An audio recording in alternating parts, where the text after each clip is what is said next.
et je laisse le texte court. Je mets aussi non, je mets aussi la ville où le musée est implanté. Là aussi je laisse le texte court. Et le nombre de visiteurs du musée, de visiteurs. Là aussi je donne comme nombre de visiteurs. Je peux faire le numérique parce qu'on va donner par exemple 1 million par mois, ou bien 1 million par an.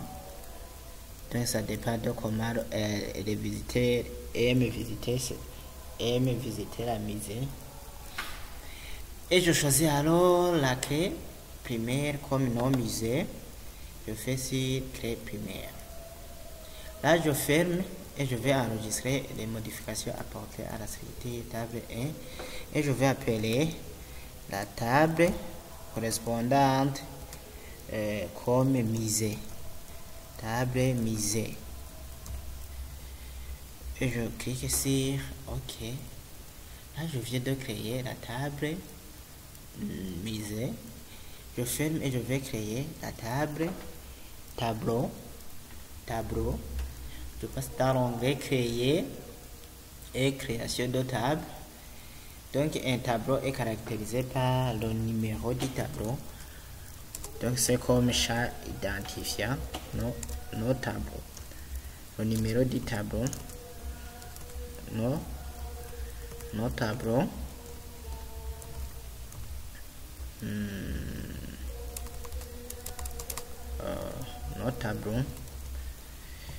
Nos tableaux, je le donne comme type de données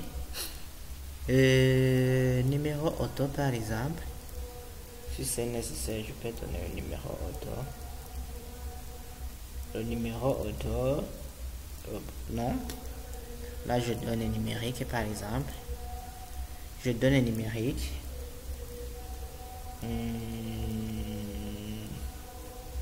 Pour musée aussi, j'aurais donné comme un numérique. J'aurais donné comme un numérique. Ici, je mets par exemple, je mets le nom du tableau. Donc, ce qui caractérise un tableau aussi doit avoir un nom du tableau.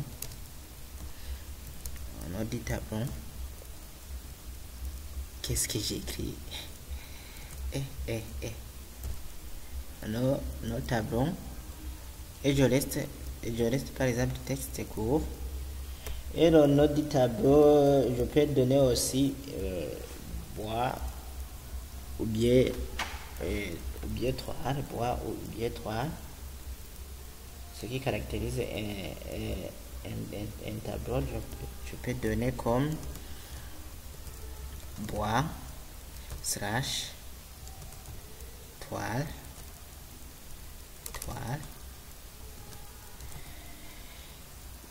Et la date du tableau. Donc la date du tableau, je donne date, par exemple date table. Ici j'aurais pu mettre date heure, mais je vais donner la date où on a donné ce tableau. Je vais mettre numérique. Ici alors, je dois mettre les clés étrangères. Donc je peux mettre nos peintres, celui qui a peintu et le tableau. Je mets nos peintres. Ici je donne un numérique. J'aurais donné texte court, mais je peux aussi donner numérique. Il n'y a aucun problème. Je donne aussi la clé étrangère qu'on appelle nom musée. Ici, je donne comme type de données numériques. Ici, dans bois étoile, il y a quelque chose que je vais changer, mais pour le moment, j'enregistre comme cela. Je vais changer après. Oui. Et cette table se nomme tableau.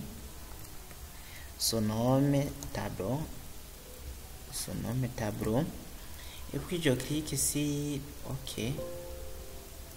Donc on m'oblige de faire un chat qui doit contenir, qui doit être un chat identifiant. Oui, je laisse. Ici on voit bien, si je passe en mode de création, toujours la table numéro auto, il a créé le numéro auto automatiquement. Ça je vais supprimer. Oui. Et je vais faire la clé primaire, le nom, notre tableau. Maintenant ça va et j'enregistre. Je fais afficher la table en mode feuille de données.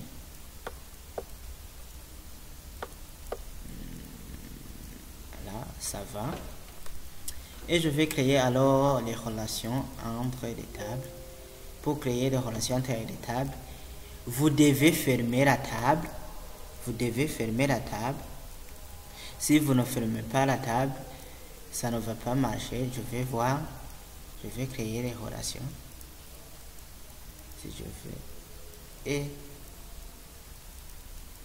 oui, je fais comme cela par exemple. J'ajoute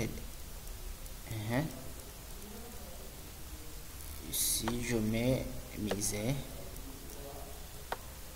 si je mets peindre, si je mets tableau, et je vais donner je vais nommer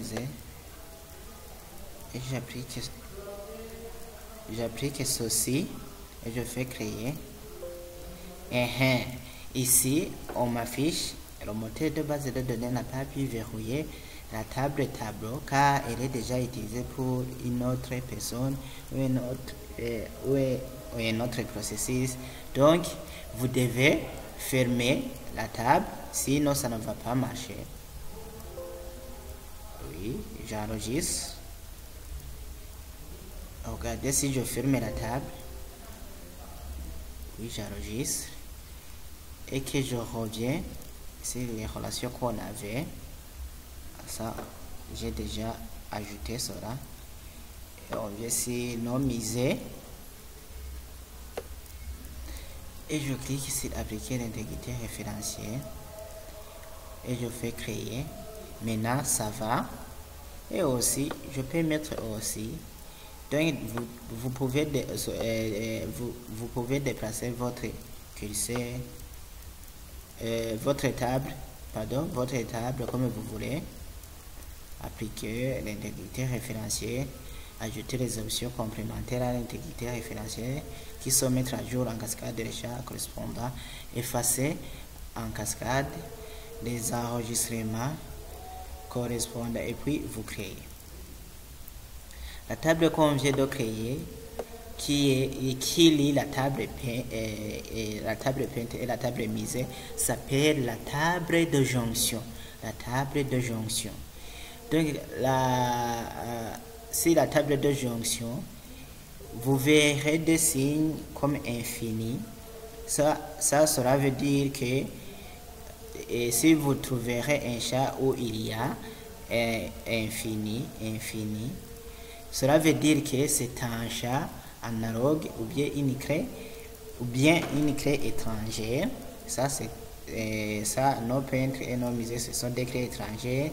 Ici les clés primaires, ce sont les chats où il y a une clé donc ça c'est une clé primaire, nos peintres. Ici aussi c'est une clé primaire, mais aussi ça c'est une clé primaire. Merci, à la prochaine.